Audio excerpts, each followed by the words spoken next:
서울의 밤하늘을 찢기듯 쏟아지는 장대비 사이로 한 여자가 마치 실을 잃은 꼭두각시처럼 초점 나간 눈으로 비틀거리며 걷고 있습니다.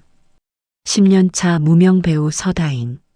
그녀의 손에 들린 것은 화려한 대본도 무대 위의 조명도 아니라 전 재산을 날렸다는 잔인한 사실을 증명하는 고소장 한 장뿐입니다. 믿었던 사람에게 배신당하고 살던 집에서조차 쫓겨난 오늘 그녀가 가진 것이라곤 빗물에 흠뻑 젖어 무겁게 짓눌리는 낡은 코트와 너무 오래 밟혀서 이제는 가루처럼 부서지는 자존심의 잔해뿐입니다. 다인은 간신히 편의점 차양 아래로 몸을 피하고는 차가운 공기에 얼어붙은 손가락으로 젖은 머리카락을 쓸어 넘깁니다. 손끝이 피 한 방울 없이 하얗게 질릴 정도로 떨려오지만 울음조차 나오지 않는 지독한 허기와 공허함이 그녀의 가슴을 둔탁하게 짓누릅니다. 비에 젖은 옷이 피부에 달라붙어 숨쉬는 것조차 버거워질 그 순간 빗소리를 뚫고 육중하고 매끄러운 타이어 마찰음이 서서히 다가오더니 검은색 세단 한 대가 그녀의 발치 바로 앞에 소리 없이 멈춰 섭니다. 뒷좌석의 문이 천천히 열리고 한 남자가 우산도 없이 빗속으로 걸어 나옵니다. 남자의 이름은 민혁. 태성그룹의 모든 비밀을 쥐고 흔든다는 그림자 상무입니다. 칼날처럼 날이 서서 단 한 점의 주름도 허락하지 않는 검은색 수트와 빗물에도 흐트러지지 않는 완벽하게 넘긴 머리카락, 그리고 무엇보다 보는 이를 단숨에 얼어붙게 만드는 서늘하고 날카로운 안광. 그는 비에 젖어가는 수트 따위는 애초에 개의치 않는다는 듯 처량한 몰골의 다인을 향해 천천히, 너무나 천천히 다가옵니다. 그의 걸음 하나하나가 다인의 심장을 조여오는 듯합니다. 민혁은 다인의 앞에서 멈춰서서 그녀의 초라한 행색을 마치 오디션장에서 연기력을 심사하듯 느릿하고 냉정하게 훑어봅니다.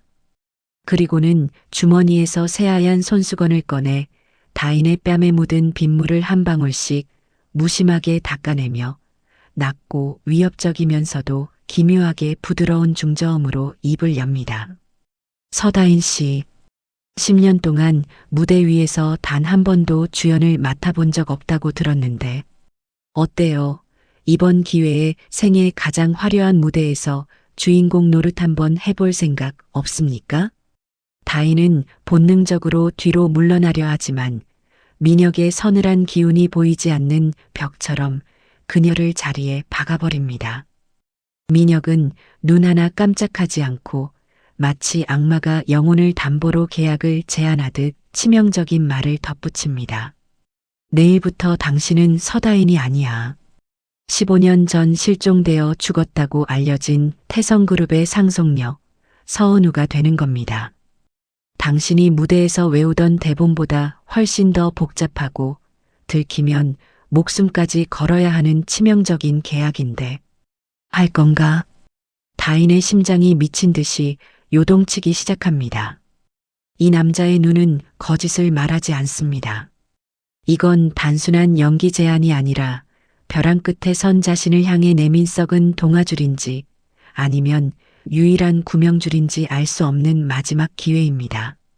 다인은 떨리는 입술을 이빨로 짓씹으며 민혁을 올려다봅니다. 빗물인지 눈물인지 분간할 수 없는 액체가 얼굴을 타고 흐르지만 그녀의 눈빛 깊숙한 곳에서는 살고 싶다는, 어떻게든 다시 일어서고 싶다는 지독한 열망이 타오르기 시작합니다. 민혁은 그런 다인의 변화를 단 1초도 놓치지 않고 입꼬리를 비릿하게 올리며 그녀에게 손을 내밉니다. 좋아. 그 눈빛, 마음에 드는군. 이제 무대는 준비됐으니 당신은 완벽하게 속이기만 하면 돼. 세상 전부를. 서울의 모든 소음이 빗소리에 묻혀가는 밤. 벼랑 끝에 여배우와 어둠 속의 설계자.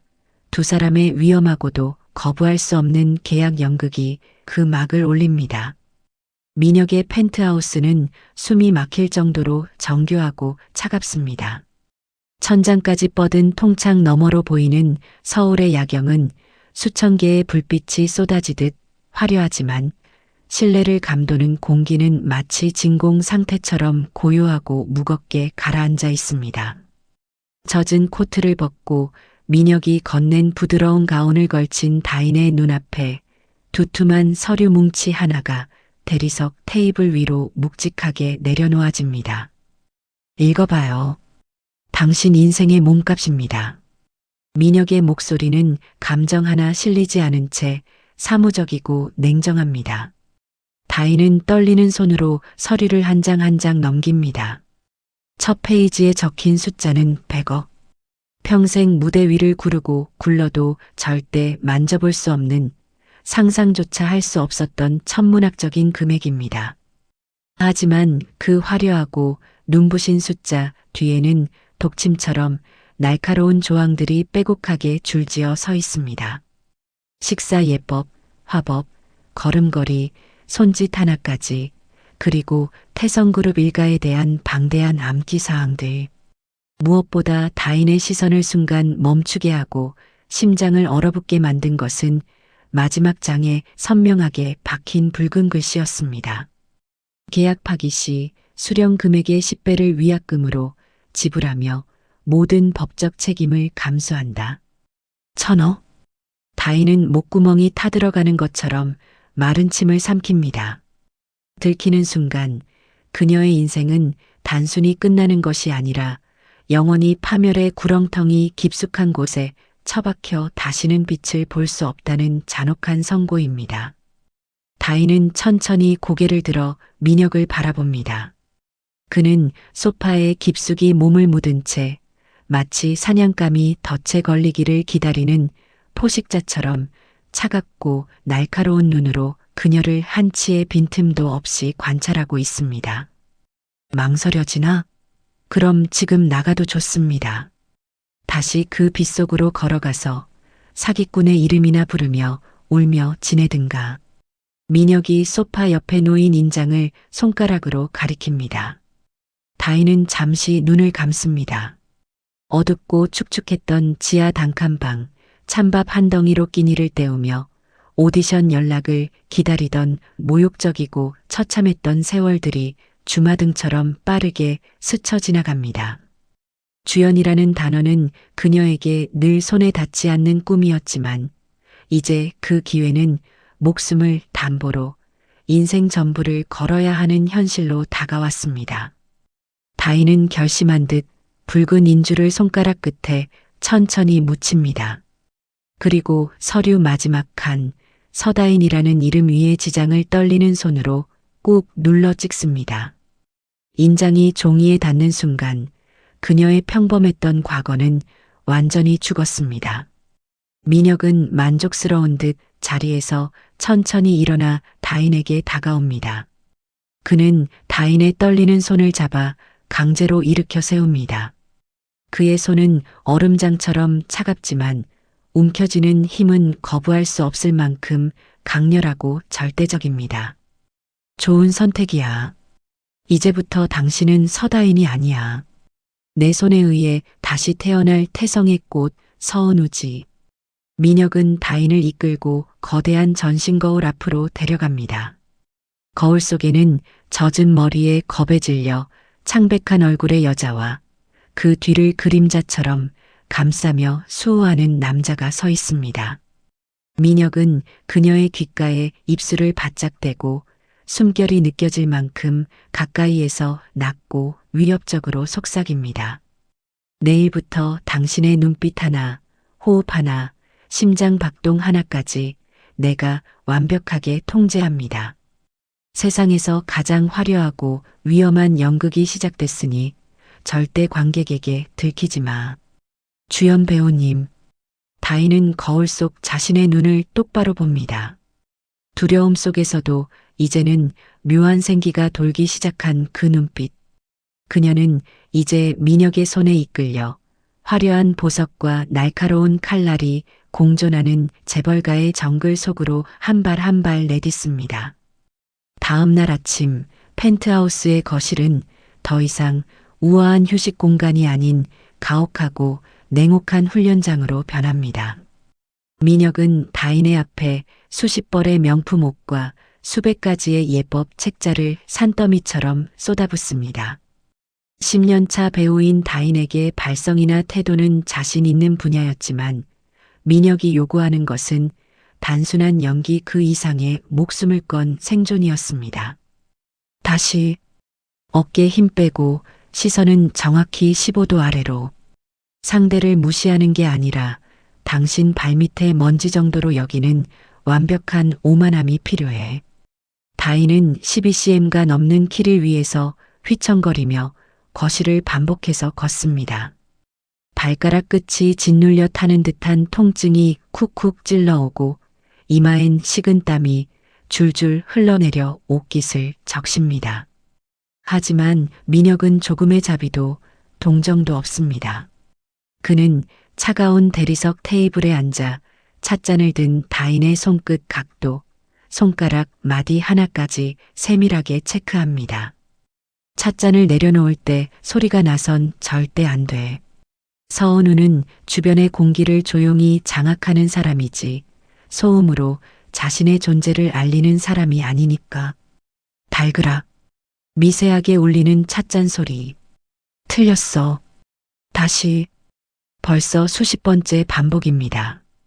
다인은 결국 참아왔던 숨을 거칠게 내뱉으며 찻잔을 거칠게 내려놓습니다. 저도 사람이에요.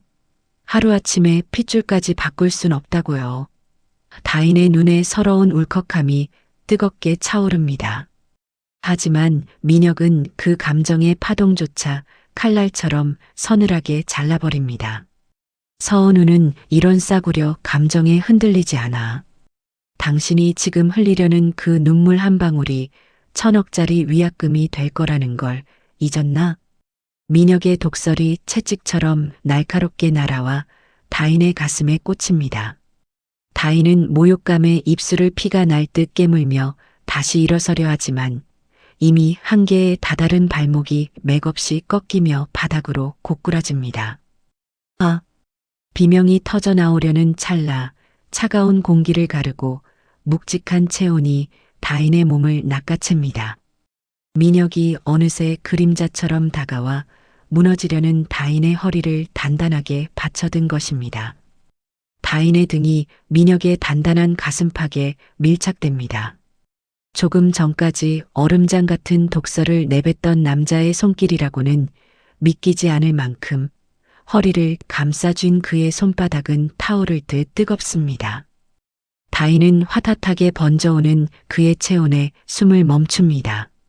민혁의 고개가 천천히 숙어지며 다인의 귓가에 차가운 숨결이 간지럽게 닿습니다. 힘들면 내 어깨에 기대. 하지만 눈은 절대 내리지 말고 정면을 봐.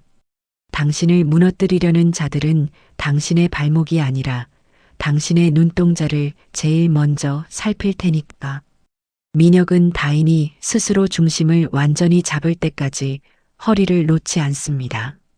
밀어내는 듯 하면서도 단단히 지탱해주는 그의 기묘하고 모순적인 손길에 다인은 혼란스러움을 느낍니다. 이 남자는 나를 파멸로 이끄는 잔혹한 설계자일까? 아니면 이 위험한 정글에서 나를 유일하게 숨겨줄 방패일까? 다인은 민혁의 손길에 의지해 천천히 다시 일어섭니다. 거울 속의 두 사람, 차가운 표정의 냉혹한 스승과 그에게 조금씩 길들여지기 시작한 가짜 상속녀. 다인은 다시 찻잔을 듭니다. 이번에는 손끝의 떨림이 완전히 멈췄습니다. 민혁의 뜨거웠던 손길이 남긴 감각이 역설적이게도 그녀를 가장 차갑고 완벽한 서원으로 만들고 있었습니다. 태성그룹 본가의 육중한 대문이 천천히 열리는 순간 다인은 거대한 짐승의 아가리 속으로 산채로 들어가는 기분을 느낍니다. 천장까지 높게 솟아오른 공간과 서늘하게 빛을 반사하는 대리석 바닥, 벽면을 가득 채우고 있는 역대 회잔들의 초상화까지 모든 것이 그녀를 향해 너는 가짜라고 소리치는 것만 같습니다. 거실 중앙 독사라 불리는 고모 서명희와 서슬퍼런 눈빛을 가진 사촌들이 이미 다인을 기다리고 있습니다. 그들의 시선은 마치 해부용 칼날처럼 날카롭게 다인의 머리끝부터 발끝까지를 천천히 훑어내립니다. 아주 작은 떨림 하나, 미세한 표정의 실수 하나라도 포착하려는 탐욕스럽고 냉혹한 눈빛들입니다. 다인은 등 뒤에 선 민혁을 의식합니다. 보이지 않지만 그가 뿜어내는 묵직하고 압도적인 존재감이 마치 단단한 벽처럼 그녀의 등을 받치고 있습니다. 다인은 민혁이 밤새도록 주입했던 말을 떠올립니다. 당신은 빌려온 게 아니야. 당신의 것을 되찾으러 온 주인이지. 다인은 턱을 살짝 들어 올리고 고모 서명희의 날카로운 눈을 똑바로 응시하며 우아하게 걸음을 옮깁니다. 12cm 키릴이 발가락을 짓누르는 고통도 심장을 쥐어짜는 공포도 모두 죽였습니다. 지금 그녀의 몸을 움직이는 건 서다인의 본능이 아니라 민혁이 밤새 빚어낸 서은우의 영혼입니다. 오랜만이에요, 고모. 집이 생각보다 많이 변했네요. 다인의 목소리는 낮고 단단하며 한 점의 흔들림도 없이 기품이 넘칩니다. 서명희의 눈썹이 미세하게 움찔거립니다. 예상했던 겁먹은 아이의 모습이 아니었기 때문입니다. 사촌들이 비아냥거리며 다가오지만 다인은 민혁이 가르쳐준 대로 그들을 시야에서 완전히 지워버립니다. 상대를 무시하는 가장 완벽한 방법은 그들을 향해 시선을 낭비하지 않는 것이니까요. 식사 자리가 이어지고 독이 든 질문들이 칼날처럼 쏟아집니다. 실종됐던 15년 동안 어디서 무엇을 했는지, 왜 이제야 나타났는지. 다인은 당황하는 대신 미리 연습한 대로 살짝 미소를 지으며 민혁을 쳐다봅니다. 민혁은 다인을 대신해 차갑고 날카롭게 입을 엽니다. 은우 아가씨의 지난 시간은 제가 직접 확인했습니다. 그 고통스러운 기억을 다시 들춰내서 이 기쁜 식사 자리를 망치실 생각은 아니시겠죠, 상무님? 민혁의 한마디에 식탁 위로 서늘한 정적이 무겁게 흐릅니다. 다인은 그 틈을 놓치지 않고 우아하게 물잔을 들어 입술을 천천히 축입니다. 민혁의 손가락이 테이블 아래에서 다인의 손끝을 아주 짧게, 하지만 강하게 스치고 지나갑니다. 잘하고 있다는 무언의 신호입니다. 그 짧은 접촉만으로도 다인의 미친 듯이 뛰던 심장 박동이 기적처럼 진정됩니다. 모두가 적분인 이 호랑이 굴에서 자신의 등 뒤를 지켜주는 유일한 그림자가 있다는 사실. 저 뜨거웠던 손길의 기억이 다인의 핏줄 속으로 흘러들어 차가운 오만함으로 변합니다. 다인은 식사를 마치고 여유롭게 손수건을 내려놓으며 서명희를 향해 쐐기를 박습니다. 걱정 마세요, 고모. 이제 제가 왔으니 태성의 질서는 제가 다시 잡을게요. 그동안 고생 많으셨어요. 서명희의 찻잔이 가늘게 떨립니다. 생애 최고의 연기, 아니 목숨을 건 주연 데뷔 무대의 일막이 성공적으로 끝나는 순간입니다. 다인은 당당하게 자리에서 일어나며 자신의 그림자가 되어 뒤따르는 민혁의 발소리에 귀를 기울입니다. 이제 연극은 완전히 시작되었고 그녀는 진짜보다 더 진짜 같은 가짜가 되어 이 성체의 주인이 될 준비를 마쳤습니다. 본가에서의 첫 식사라는 거대한 산을 간신히 넘자마자 다인의 일상은 쉴 틈도 숨 쉴 여유도 없는 공식 석상들의 연속입니다. 태성그룹의 화려한 파티장과 자선 행사. 민혁은 그곳에서 철저하게 다인의 한 걸음 뒤를 지키는 충직한 그림자를 자처합니다. 그는 다인의 겉옷을 받아들고 그녀가 마실 샴페인을 꼼꼼하게 체크하며 누구보다 예의 바르게 허리를 숙입니다. 하지만 다인은 알고 있습니다. 그가 숙인 고개 아래로 자신을 지켜보는 눈빛이 얼마나 날카롭고 뜨겁게 자결하는지, 그리고 그가 쳐놓은 거미줄이 얼마나 치밀하고 정교한지를요. 긴장으로 팽팽하게 당겨졌던 하루가 끝나고 저택으로 돌아가는 검은 세단 안. 운전석과 뒷좌석 사이의 칸막이가 천천히 올라가자 비로소 차 안은 두 사람만의 밀폐된 섬이 됩니다. 다인은 그제야 참았던 숨을 길게 토해내며 가죽 시트에 온몸을 파묻습니다. 화려한 티아라의 무게 때문인지 아니면 하루 종일 서은우라는 가면을 쓰고 있었기 때문인지 뒷목이 뻐근하게 조여옵니다.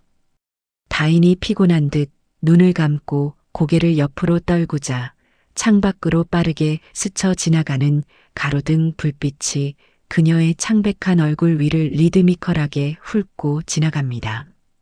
그때 정적을 깨고 민혁이 몸을 천천히 기울여 다인에게 다가옵니다. 다인은 역게 눈을 뜹니다. 코끝에 민혁의 서늘한 향수 냄새와 뜨거운 체온이 동시에 훅 끼쳐옵니다. 민혁은 대답 대신 손을 뻗어 다인의 뺨 위로 흘러내린 가느다란 머리카락을 조심스럽게 쓸어 넘깁니다. 그의 손가락 끝이 다인의 귀 뒤를 아주 느리게, 터질 듯이 느리게 스치고 지나가는데 그 찰나의 접촉이 마치 전기 신호처럼 다인의 온몸을 깨웁니다. 다인의 시선이 민혁의 깊은 눈동자에 갇힙니다.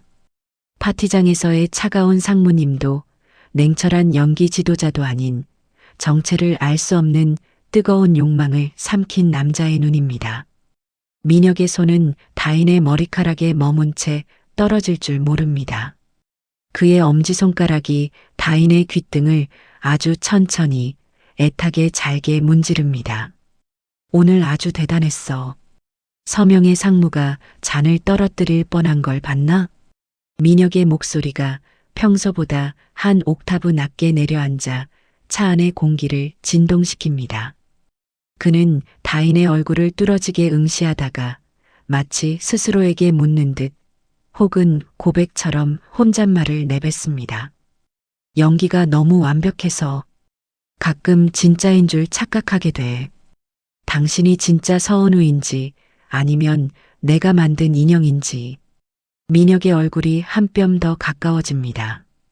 다인은 침을 삼키는 소리조차 들릴까봐 숨을 완전히 멈춥니다. 그가 말하는 착각이 단순한 연기력에 대한 찬사인지 아니면 그녀라는 존재에 흔들리고 있다는 위험한 고백인지 분간할 수 없습니다. 민혁은 다인의 입술 부근에 시선을 잠시 머물게 했다가 이내 차갑게 미소 지으며 다시 제자리로 몸을 물립니다. 남겨진 다인의 뺨 위엔 여전히 그의 손가락이 남긴 열기가 화끈거리며 타올라 있습니다. 민혁은 다시 창밖을 보며 무심한 표정으로 돌아갔지만 차 안의 기류는 이미 이전과는 완전히 달라져 있습니다. 계약으로 묶인 비즈니스 파트너. 하지만 그 선을 위험하게 넘나드는 그의 은밀한 눈빛과 손길은 다인으로 하여금 서은우라는 연기보다 더 어렵고 고통스러운 진심 숨기기를 시작하게 만듭니다. 어둠을 가르는 세단 속에서 두 사람의 심장 소리만이 묘한 불협화음을 내며 밤을 가로지릅니다.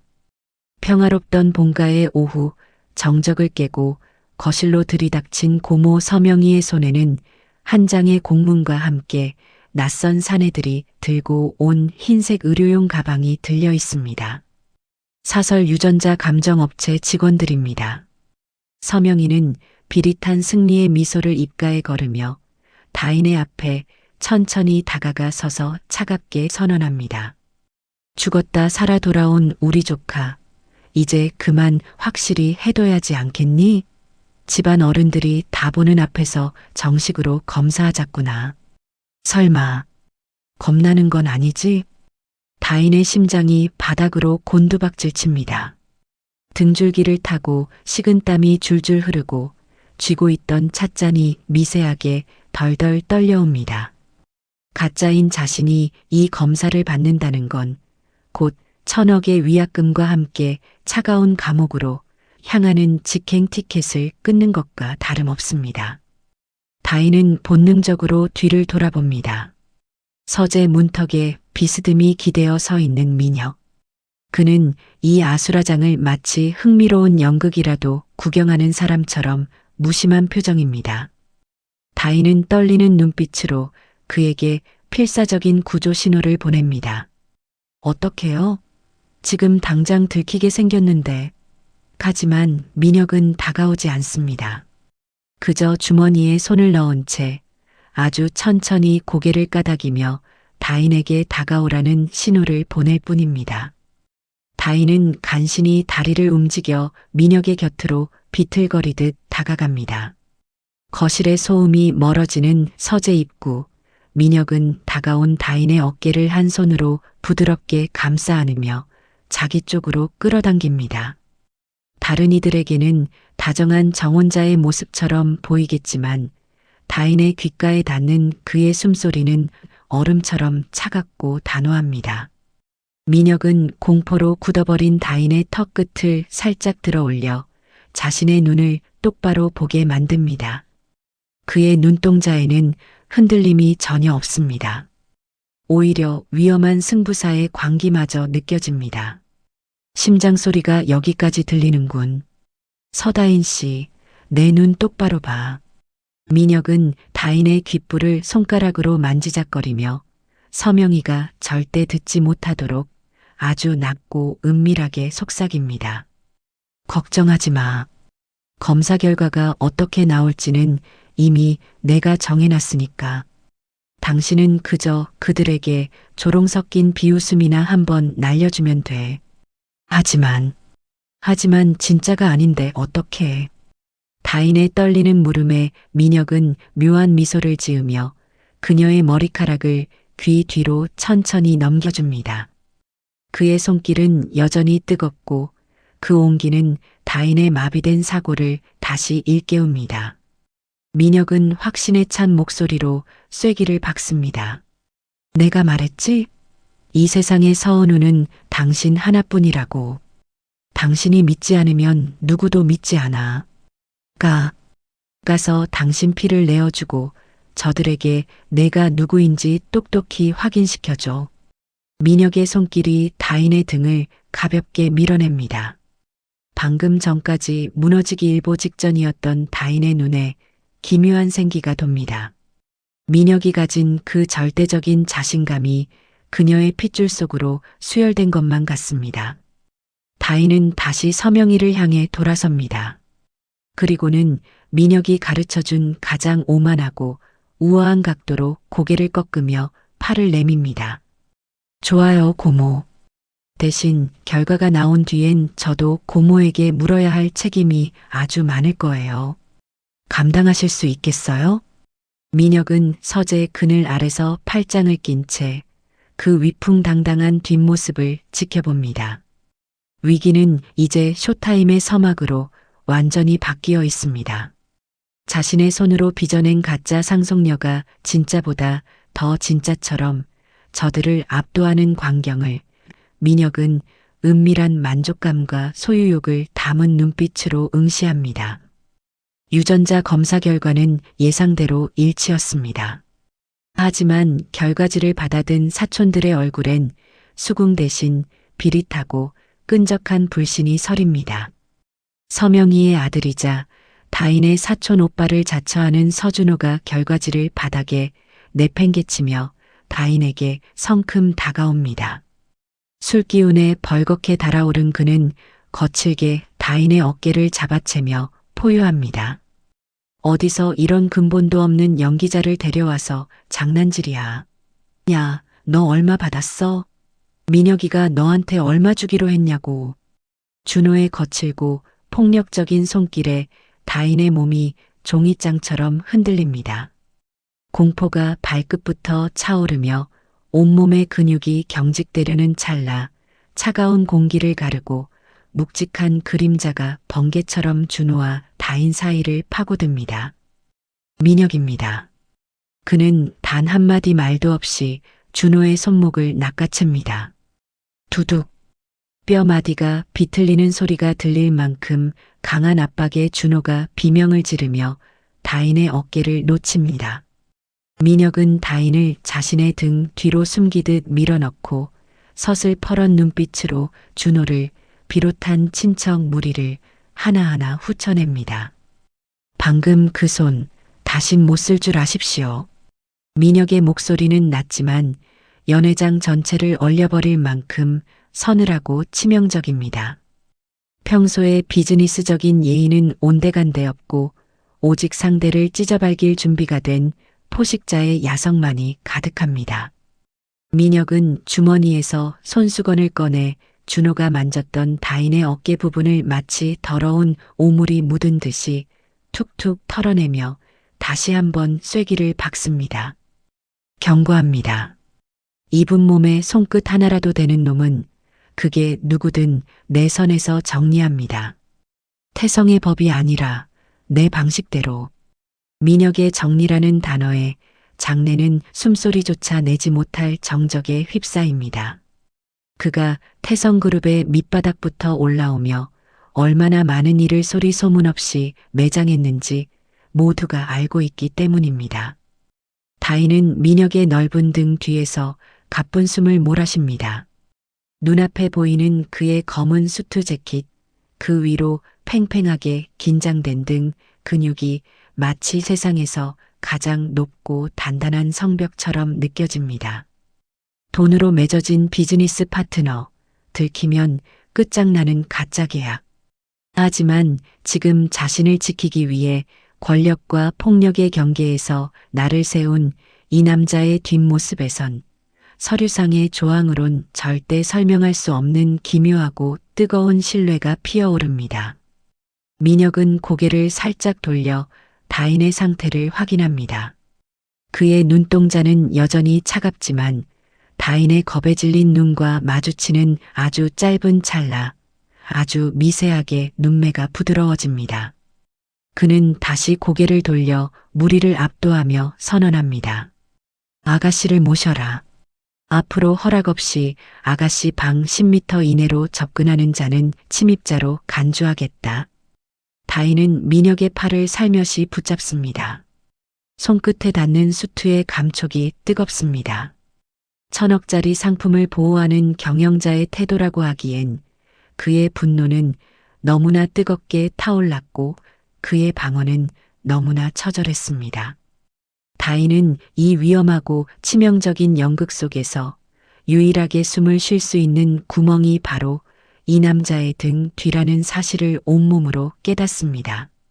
화려한 샹들리에 아래 웃음소리는 칼날이 되어 다인의 가슴을 난도질합니다.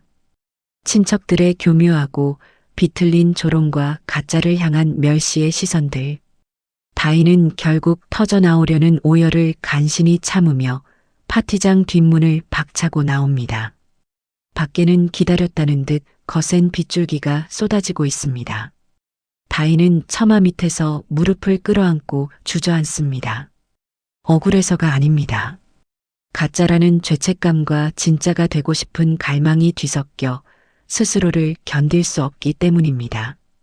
빗물이 드레스 자락을 적시고 한기가 뼛속까지 스며들 때쯤 머리 위로 쏟아지던 비가 갑자기 멈춥니다. 눈을 들어보니 민혁이 우산도 없이 자신의 재킷을 벗어 다인의 어깨 위로 조심스럽게 덮어주고 있습니다. 여기서 뭐 하는 겁니까? 배우가 무대를 이탈하면 어쩌자는 거야.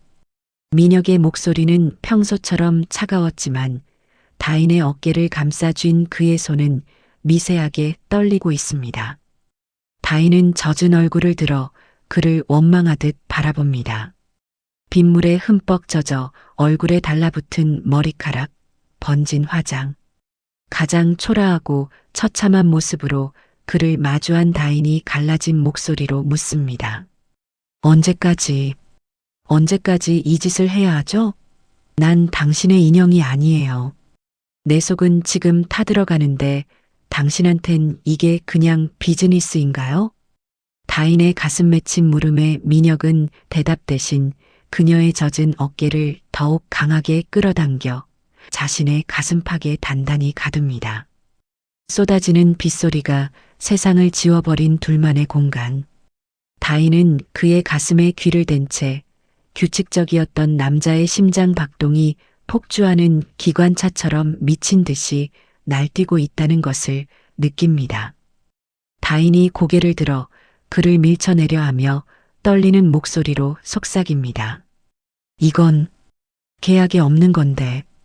과잉 보호도, 이런 스킨십도. 그 말이 채 끝나기도 전이었습니다.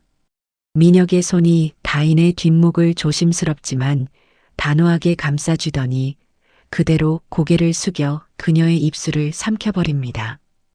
다인은 놀라 눈을 뜨지만 곧 민혁의 눈동자에 고인 깊고 처절한 갈망과 슬픔을 발견합니다. 입맞춤은 짧지만 강렬했고 비에 젖은 공기를 태울 만큼 뜨거웠습니다.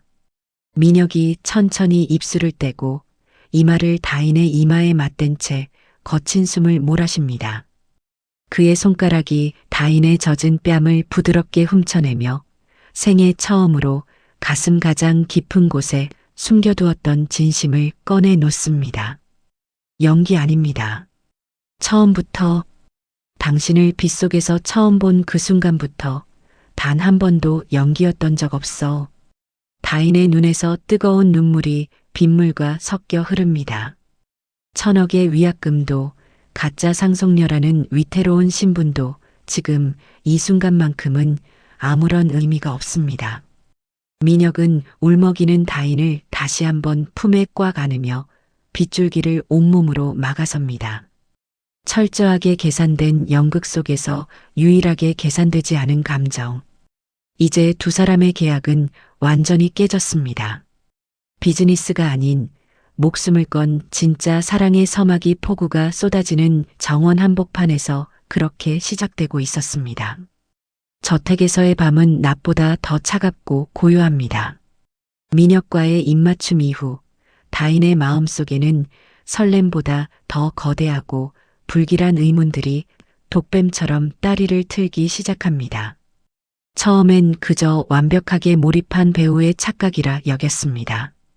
하지만 시간이 흐를수록 이 거대한 저택은 다인에게 낯선 타인의 집이 아닌 오래전 잃어버린 나의 방처럼 낯설지 않게 다가오기 시작합니다.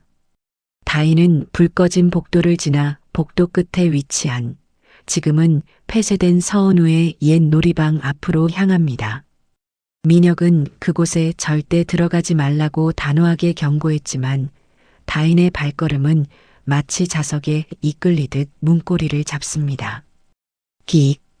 오래된 문이 삐걱거리며 천천히 열립니다. 먼지 쌓인 방 안으로 달빛이 길게 드리워집니다. 다인은 홀린 듯 방 한가운데로 걸어 들어갑니다. 코끝을 스치는 낡은 종이 냄새와 오래된 목재의 향기.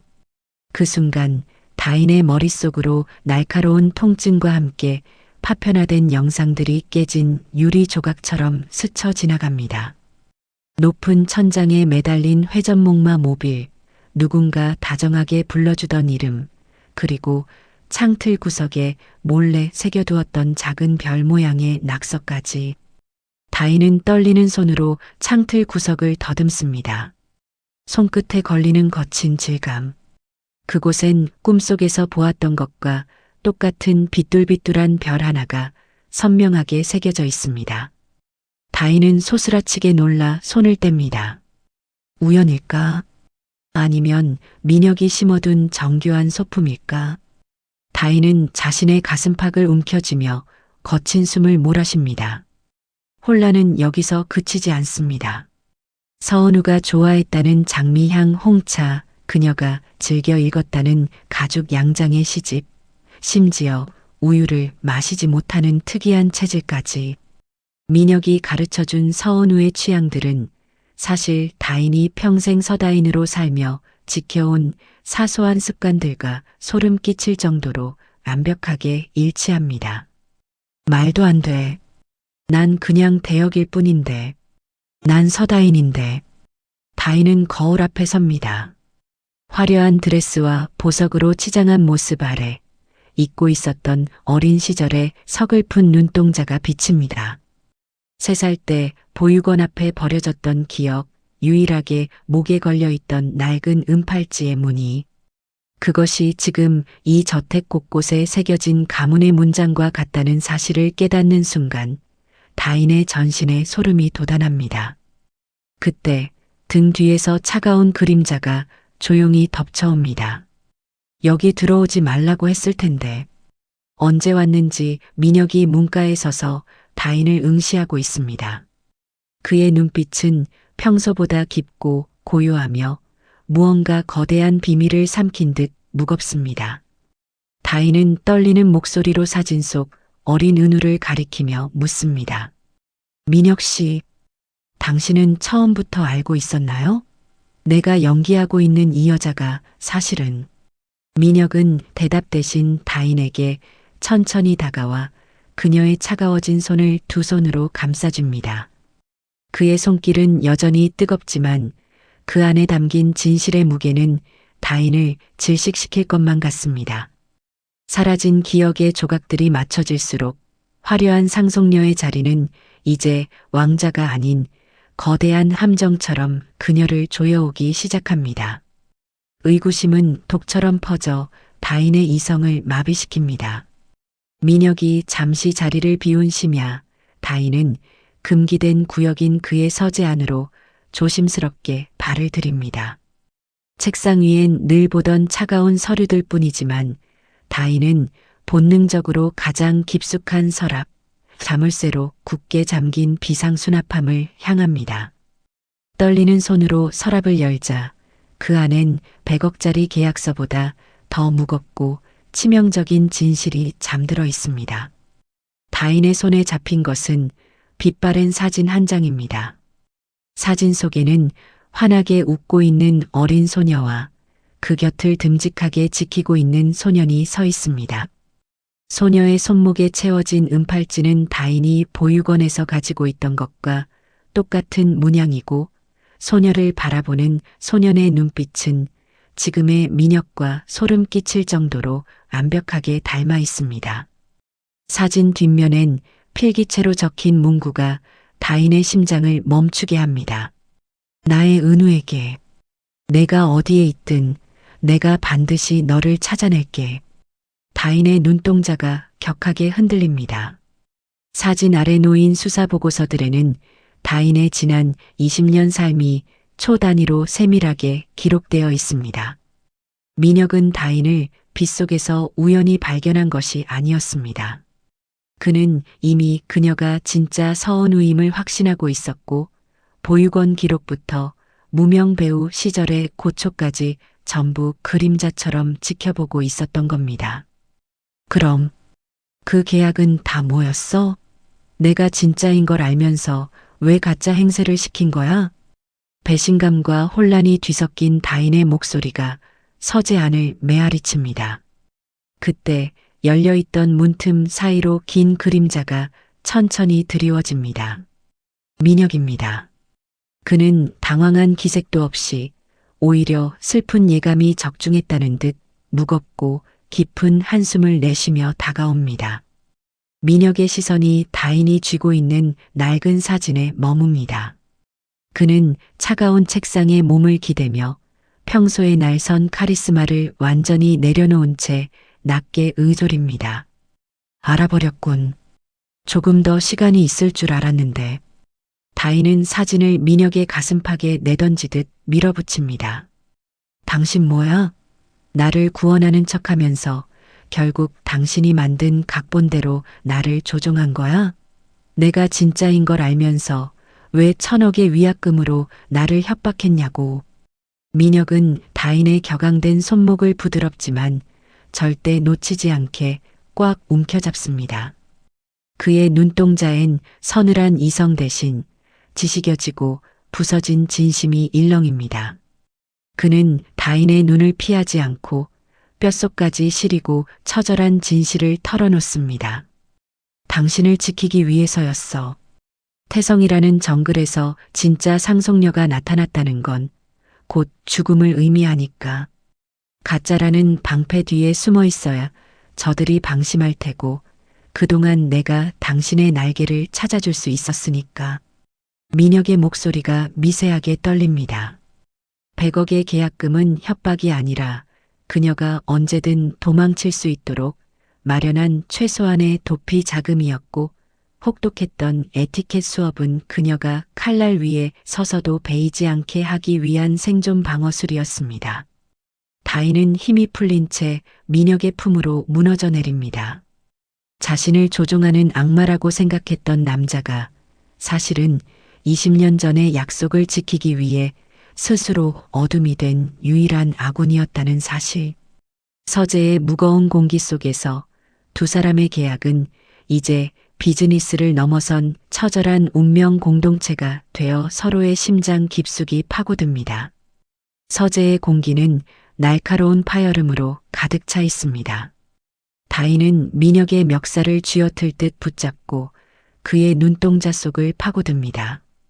배신감에 젖은 눈물은 분노가 되어 그의 뺨으로 튀고 10년 넘게 무대 위에서 갈고 닦았던 그녀의 발성은 이제 비명이 되어 남자의 가슴을 날카롭게 때립니다. 당신이 뭔데? 내가 누구인지, 내가 어떤 삶을 살아야 하는지 왜 당신이 결정해? 1,000억? 위약금? 나를 위하는 척하면서 결국 당신도 나를 가둬둔 거잖아. 민혁은 밀쳐지는 대로 흔들리면서도 다인의 손목을 절대 놓지 않습니다. 오히려 그녀의 격앙된 몸짓을 온전히 받아내며 마치 자신의 심장을 꺼내 보이듯 절박하고 처절한 표정으로 입을 엽니다. 그의 목소리는 평소의 냉정함을 완전히 잃고 거칠게 갈라집니다. 그래, 내 독단이었어. 하지만 서다인, 아니 은우야. 내가 진짜 상속녀로 이 문을 넘어온 순간 저 독사들은 너를 환영하는 게 아니라 사냥하기 시작했을 거야. 사고사, 자살 혹은 실종.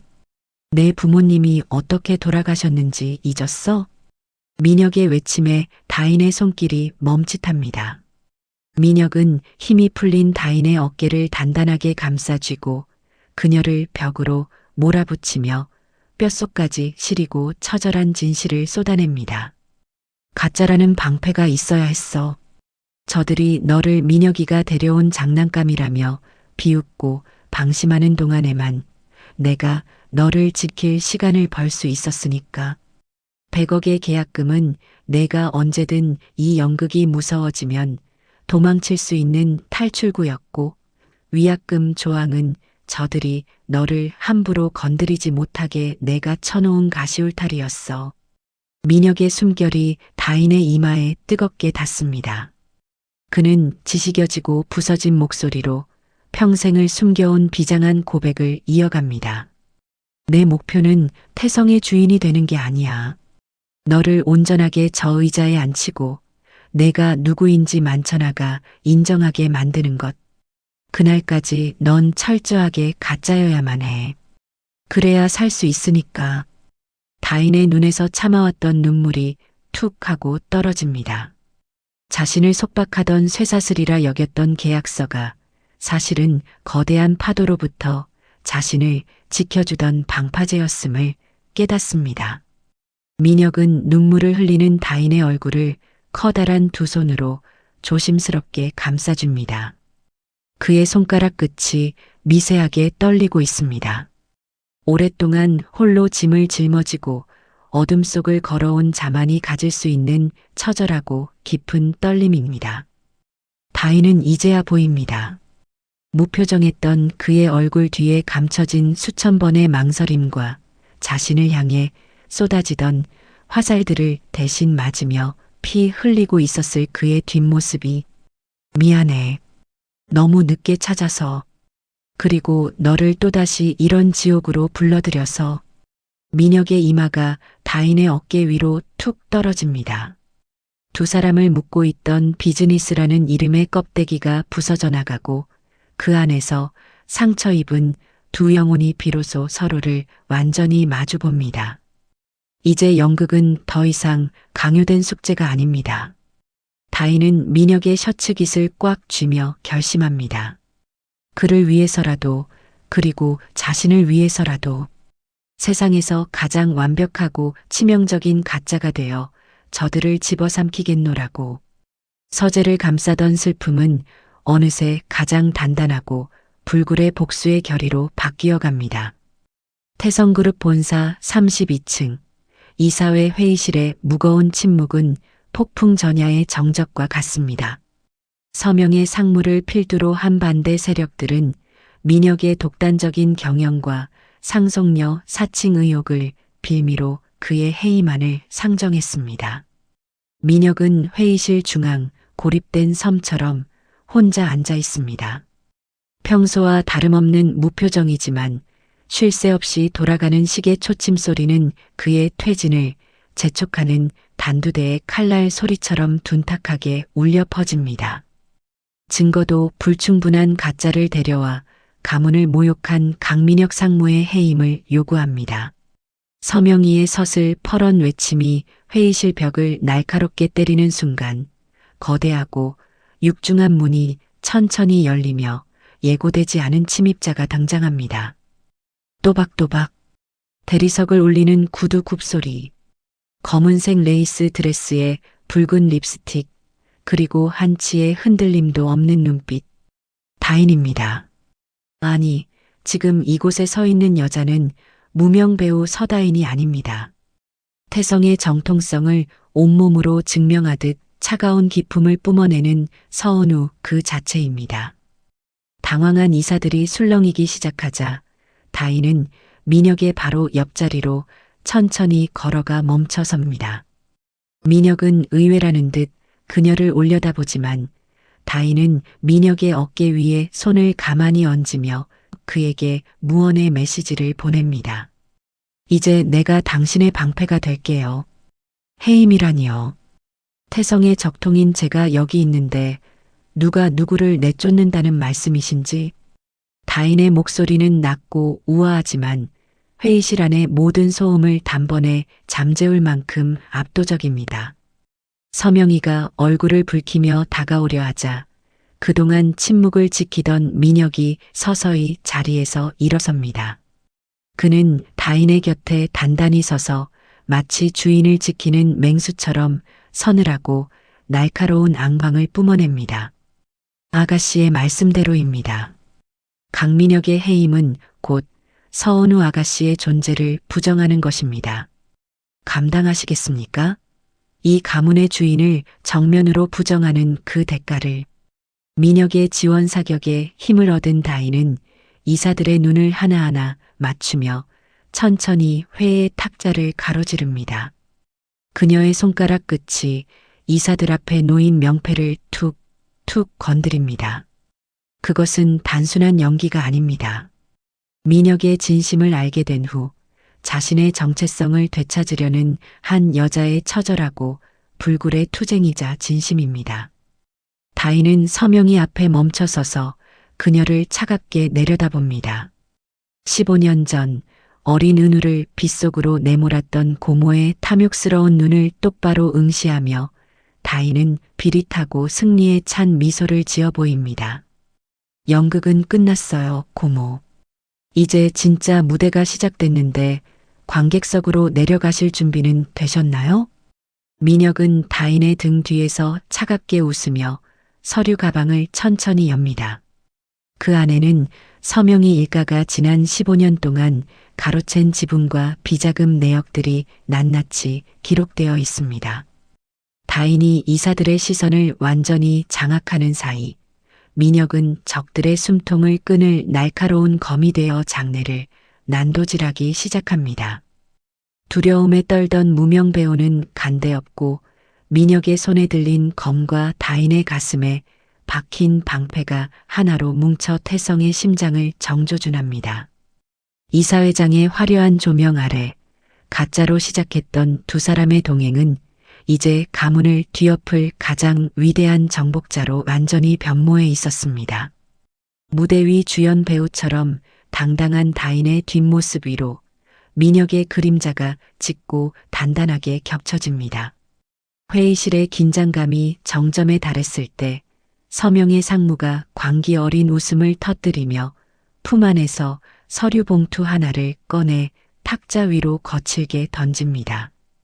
마치 최후의 유죄 판결문을 내미는 집행관처럼 그녀의 목소리엔 사리에 가까운 승리감이 짙게 서려 있습니다. 연기력이 제법이라 속아줄 뻔했구나. 하지만 피는 못 속이는 법이지. 여기 내가 가짜라는 증거가 있다. 전 세계 어느 기관에 내놔도 변하지 않는 절대적인 진실. 서명희가 펼쳐 보인 종이 위엔 불일치라는 붉은 글자가 선명하게 박혀 있습니다. 이사들이 웅성거리며 다인을 향해 비난의 눈초리를 보낼 때 다인은 순간적으로 발끝부터 차오르는 냉기를 느낍니다.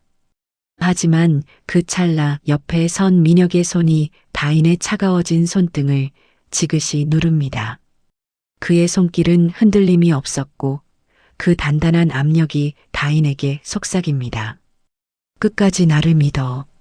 민혁은 비웃음을 흘리는 서명희를 향해 아주 천천히 그리고 우아하게 걸음을 옮깁니다. 그는 서명희가 내놓은 조작된 서류를 보지도 않은 채 자신의 비서에게서 건네받은 금빛 인장이 찍힌 육중한 서류 봉투를 이사회 테이블 정중앙에 미끄러뜨립니다. 툭! 묵직한 서류 뭉치가 테이블을 가로지르며 둔탁한 소리를 냅니다. 조작하느라 고생 많으셨습니다, 상무님. 하지만 가짜는 아무리 덧칠해도 가짜일 뿐이죠. 민혁의 목소리가 회의실 천장을 낮게 올립니다. 그는 서류의 첫 장을 천천히 넘겨 이사들에게 공개합니다. 거기엔 국제사법기관과 세계 최고의 권위를 자랑하는 유전자 감정기관 3곳의 직인이 선명하게 찍힌 그 누구도 부정할 수 없는 결과가 적혀 있습니다. 서명의 상무님이 내미신 건 당신의 욕망이 빚어낸 쓰레기일 뿐입니다. 이건 제가 지난 10년 동안 추적하고 보호해온 그리고 오늘 아침 최종 확정된 진짜 결과지입니다. 민혁은 다인의 곁으로 돌아와 그녀의 어깨를 단단하게 감싸 안으며 이사들을 호령합니다. 그의 안광은 이제 그림자가 아닌 태성의 새로운 질서를 세우는 지배자의 것입니다. 서다인 아니, 15년 전 당신들이 버렸던 서은우는 이 가문이 유일하고도 명확한 적통입니다. 피보다 진한 건 당신들의 탐욕이 아니라 이 아이가 살아남아 제자리로 돌아온 이 기적 같은 사실입니다. 서명희의 얼굴이 순식간에 흑빛으로 변하며 주저앉습니다. 민혁은 다인을 향해 고개를 숙이며 처음으로 모든 이들 앞에서 그녀의 진짜 이름을 부릅니다. 어서 오십시오, 서은우 아가씨. 이제 당신의 자리에 앉으실 차례입니다. 다인은 자신을 향해 쏟아지는 수많은 시선과 그보다 더 뜨겁게 느껴지는 민혁의 신뢰를 온몸으로 받아냅니다. 가짜라는 방패를 버리고 진짜 왕관을 쓰게 된 순간 그녀는 떨리는 손을 뻗어 민혁의 손을 단단히 맞잡습니다. 빗물 섞인 계약으로 시작된 두 사람의 관계가 이제는 그 무엇으로도 끊어낼 수 없는 운명의 결속으로 완성되는 순간이었습니다. 폭풍 같은 이사회가 끝나고 화려하지만 서늘했던 회의실의 대리석 복도엔 이제 두 사람의 발소리만이 고요하게 울려 퍼집니다. 승리의 환호성도 패배자의 비명도 모두 문 너머로 사라진 시간. 다인과 민혁은 거대한 태성사옥의 비상계단 앞 통창 너머로 붉은 노을이 타들어가는 외딴 공간에 멈춰섭니다. 다인은 몸을 가누기 힘든 듯 차가운 벽에 기대어 길게 숨을 내뱉습니다. 10년의 무명 시절 수천 번 무대 위에 섰지만 오늘만큼 치열하고 절박했던 주연 데뷔는 없었습니다. 꽉 쥐고 있던 주먹을 펴자 손바닥엔 손톱 자국이 선명하게 남은 채 경련이 일어납니다. 이제 더 이상 숨길 비밀도 연기할 각본도 없는 완벽한 자유. 하지만 그 자유가 주는 무게는 생각보다 무거워 그녀를 휘청이게 합니다. 그때 늘 앞서 걷거나 한 걸음 뒤를 지키던 민혁이 다인의 앞으로 천천히 다가옵니다. 다인은 젖은 눈으로 그를 올려다보며 떨리는 목소리로 묻습니다. 민혁 씨, 이제 정말 연기는 끝난 건가요? 내가 서다인인지 서은우인지 그게 중요하지 않은 무대 밖으로 우리 이제 나갈 수 있는 건가요? 다인의 물음은 서글픈 여운을 남기며 공기 중으로 흩어집니다. 민혁은 대답 대신 다인의 짓물러진 손을 조심스럽게 맞잡습니다. 그리고는 평생 누구에게도 고개를 숙여본 적 없던 그 오만한 남자가 차가운 복도 바닥에 천천히 한쪽 무릎을 꿇습니다. 둔탁하고 묵직한 소리가 바닥에서 울립니다. 다인은 놀라 숨을 들이켜며 그를 제지하려 하지만 민혁은 그녀의 손등에 자신의 이마를 대고 한참을 머무릅니다. 그의 어깨가 미세하게 떨리고 있습니다. 철갑을 두른 듯 단단했던 그림자 상무의 가면이 벗겨지고 그 안에서 오직 한 소녀만을 찾아 헤맸던 소년의 진심이 눈물이 되어 다인의 손등 위로 툭 떨어집니다. 아니, 은우야. 연기는 이제 끝났어. 하지만 내 인생은 이제부터 시작이야. 민혁이 고개를 천천히 들어 다인을 응시합니다. 그의 눈동자엔 권력에 대한 탐욕도 계약을 이행하려는 냉철함도 없습니다. 오직 단 한 사람, 자신의 온 삶을 바쳐 지켜내고 싶었던 여자를 향한 처절하고도 깊은 사랑만이 소용돌이치고 있습니다. 태성그룹의 상무도 내 그림자 비서도 아닌 그냥 강민혁이라는 한 남자로 내 곁에 살기 위한 진짜 인생. 그걸 시작하려고 해. 내가 허락한다면 이번엔 계약서가 아니라 내 심장을 걸고 맹세할게. 다인은 꿇어앉은 그의 뺨을 두 손으로 조심스럽게 감싸줍니다. 차가운 이성과 뜨거운 감정이 교차하던 긴 시간 동안 두 사람을 묶어준 것은 100억이라는 숫자가 아니라 서로의 상처를 알아본 영혼의 공명이었음을 깨닫습니다. 다인은 민혁을 천천히 끌어올려 그의 가슴에 얼굴을 묻고 참아왔던 울음을 터뜨립니다. 무대 뒤의 어둠 속에서 흘리는 이 눈물은 더 이상 가짜 인생에 대한 슬픔이 아닙니다. 비로소 연기를 멈추고 서로의 진실을 마주한 연인들의 안도이자 새로운 삶을 향한 첫 번째 고백입니다. 붉게 타오르는 노을이 두 사람의 그림자를 길게 하나로 묶어주는 저녁, 두 사람은 권력의 잔해 위에서 비로소 진짜 사랑의 막을 올립니다.